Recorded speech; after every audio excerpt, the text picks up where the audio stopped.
आज हम आपको बताने जा रहे हैं भगवान शंकर के बारे में फैलाए गए कुछ ऐसे झूठ जिनको आज भी लोग फैला रहे हैं। लेकिन इस वीडियो के माध्यम से हम इन्हीं सभी झूठों को खंडित करेंगे और आपको बताएंगे क्या है इसके पीछे का असली सच। आप देख रहे हैं द भक्ति। अगर अभी तक आपने हमारे चैनल को सब्सक्राइब नहीं किया तो देर किस बात की, चैनल को सब्सक्राइब अवश्य करें और बेल आइकन जरूर दबाएं ताकि ऐसे ही खास लेटेस्ट अपडेटेड वीडियोस आपको जानने और सुनने को मिलती रहे। सती और पार्वती के पति भगवान शंकर को सदाशिव के कारण शिव भी कहा जाता है। हम इन्हीं भगवान शंकर की बात करेंगे जिन्हें महादेव भी कहा जाता है। भगवान शंकर के बारे में कुछ इस तरह की भ्रांतियां फैलाई जाती हैं जो अपमानजनक है। वे लोग इसके दोषी हैं जो जाने अनजाने में भगवान शिव का अपमान करते हैं। चलिए दोस्तों, जानते हैं कि समाज में कौन कौन से झूठ फैलाए जा रहे हैं। सबसे पहला झूठ तो ये है कि शिवलिंग एक लिंग का प्रतीक है। लेकिन वास्तव में आखिर शिवलिंग है क्या? दोस्तों, ये दुख की बात है कि बहुत से लोग कालांतर में योनि और शिष्य की तरह शिवलिंग की आकृति को गढ़ा और उसके चित्र भी फेसबुक और व्हाट्सएप पर पोस्ट करते रहते हैं और उसके बारे में अलग अलग प्रकार की टिप्पणियां करते हैं। लेकिन दोस्तों, उसके पीछे का सच क्या है, चलिए जानते हैं। दोस्तों, शिवलिंग का अर्थ है भगवान शिव का आदि अनादि स्वरूप। शून्य, आकाश, अनंत, ब्रह्मांड और निराकार परम पुरुष का प्रतीक होने से इसे लिंग कहा गया है। जिस तरह भगवान विष्णु का प्रतीक चिन्ह शालिग्राम है, उसी तरह भगवान शंकर का प्रतीक चिन्ह शिवलिंग है। इस पिंड की आकृति हमारी आत्मा की ज्योति की तरह होती है। साथ ही साथ आज के मॉडर्न साइंस के वैज्ञानिक ये मानते हैं कि एक शिवलिंग एक न्यूक्लियर आर्ट रिएक्टर है। इसके अलावा वो कहते हैं कि इसी के अंदर संपूर्ण ब्रह्मांड बसा हुआ है।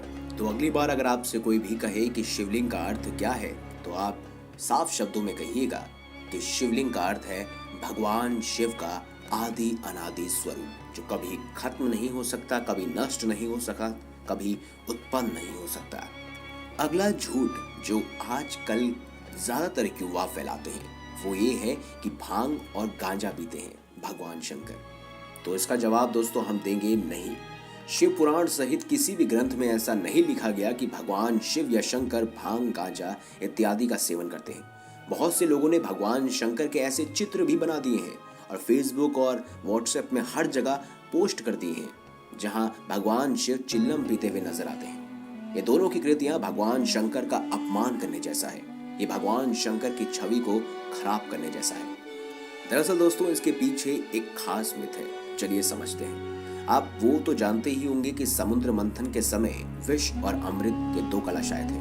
उसमें अमृत बाद में निकला, पहले विष निकला। लेकिन बात ये हुई कि ये विष अगर इस संपूर्ण ब्रह्मांड में फैल गया तो कोई नहीं बच पाएगा, कोई भी नहीं। ऐसे में ये सारा का सारा दायित्व सौंपा गया भगवान शिव शंकर को और उन्होंने अपने कंठ में उस विष को बसा लिया, जिसकी वजह से उन्हें नीलकंठ भी कहा जाता है। और कभी कभार जब उन्हें तेज पीड़ा उत्पन्न होती थी तब उस समय वह गले में चंदन या फिर उसके लिए भांग का सेवन करते थे ताकि उनके गले में शीतलता बनी रहे। ऐसा कहीं नहीं वर्णन मिलता है कि भगवान शिव शंकर चिलम, भांग या गांजा पीते थे।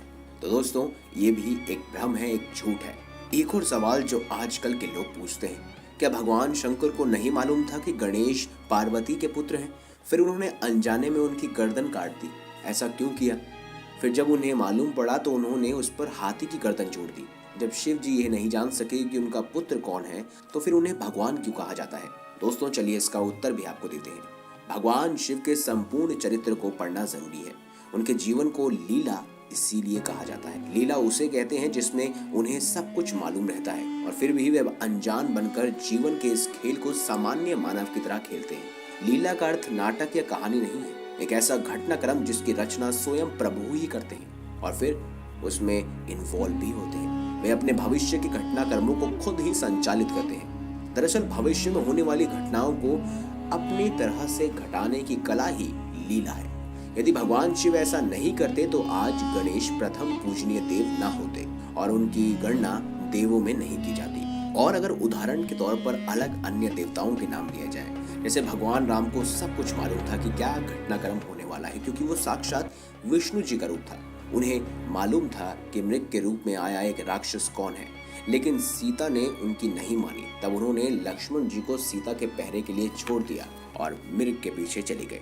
इस तरह भगवान श्री कृष्ण अर्जुन से कहते हैं कि तू किसी को नहीं मार रहा, ये सब तो पहले ही मेरे द्वारा मारे जा चुके हैं, अब तो ये बस एक खेल चल रहा है। बारबरिक से जब महाभारत का वर्णन पूछा गया तो उसने कहा कि मैंने तो दोनों ही ओर से कृष्ण योद्धाओं को मरते हुए देखा है। इस तरह कहा जाता है कि सहदेव को महाभारत का परिणाम पहले ही मालूम था, लेकिन श्री कृष्ण ने उन्हें चुप रहने के लिए कहा था। यही तो है असली लीला। एक और खास सवाल आजकल के युग में उठता है। क्रिश्चियन धर्म के बारे में तो आप सब जानते होंगे, एडम और ईव। तो ऐसे में बहुत सारे लोगों का ये मतभेद रहता है कि क्या शिव पार्वती ही आदम और ईव है। दोस्तों, भगवान शंकर को आदिदेव भी कहा जाता है। शंकर के दो पुत्र थे, गणेश और कार्तिकेय। जैसा कि कहा गया है कि आदम के दो पुत्र कैन और हाबिल थे। कैन बुरा और हाबिल अच्छा। पार्वती ही क्यों ईव मानी जाती है? कुछ विद्वानों का मानना है कि स्वयंभू मनु और शतरूपा ही आदम और हवा थे। शिव का पहला विवाह राजा दक्ष की पुत्री सती से हुआ था, जो आग में कूदकर भस्म हो गई। उनका दूसरा विवाह पर्वतराज हिमालय की पुत्री उमा से हुआ, जिन्हें पार्वती भी कहते हैं, और पार्वती से उनको एक पुत्र की प्राप्ति हुई। प्रमुख रूप से शिव के दो पुत्र थे, गणेश और कार्तिकेय। गणेश की उत्पत्ति कैसे हुई ये आप सब जानते हैं, और कार्तिकेय की उत्पत्ति कैसे हुई ये भी आप सब जानते हैं, लेकिन इसका हम खंडन करना चाहेंगे। आपको बता दें कि भगवान शिव और पार्वती एडम और ईव नहीं है। अब एक खास सवाल जो कि बहुत ज्यादा रोचक भी है, क्या भगवान शिव ही शंकर, महेश, रुद्र, महाकाल और भैरव इत्यादि हैं? तो चलिए दोस्तों, इसका उत्तर भी हम आपको देते हैं। पहली बात तो ये कि हिंदू धर्म का संबंध वेदों से है, पुराणों से नहीं। त्रिदेवों में से एक महेश को ही भगवान शिव या शंकर कहा जाता है। वेदों में रुद्रों का जिक्र है। सभी की कहानियों को पुराणों में विस्तार से इसका अध्ययन देखने को मिलता है, और सभी को एक ही शिव से जोड़ देने का भ्रांतियां विस्तार से बताई गई हैं। चलिए अब इसके बारे में विस्तार से जानते हैं। शिव शंकर महादेव एक ही है, यही भगवान शंकर है। लोग कहते हैं शिव शंकर भोलेनाथ अलग अलग है।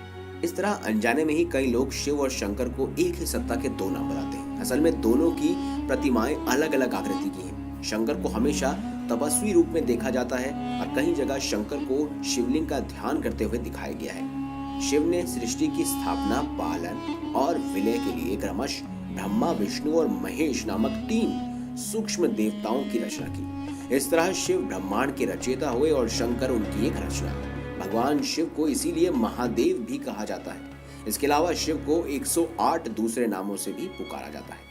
तो दोस्तों, ये सिर्फ और सिर्फ आपका मत है, लेकिन आपको बता दें कि ये मिथ आपका गलत है, और इसका सही प्रमाण, सही उत्तर यही है कि भगवान शिव शंकर का एक ही वर्चस्व है, और वो है देवों के देव महादेव।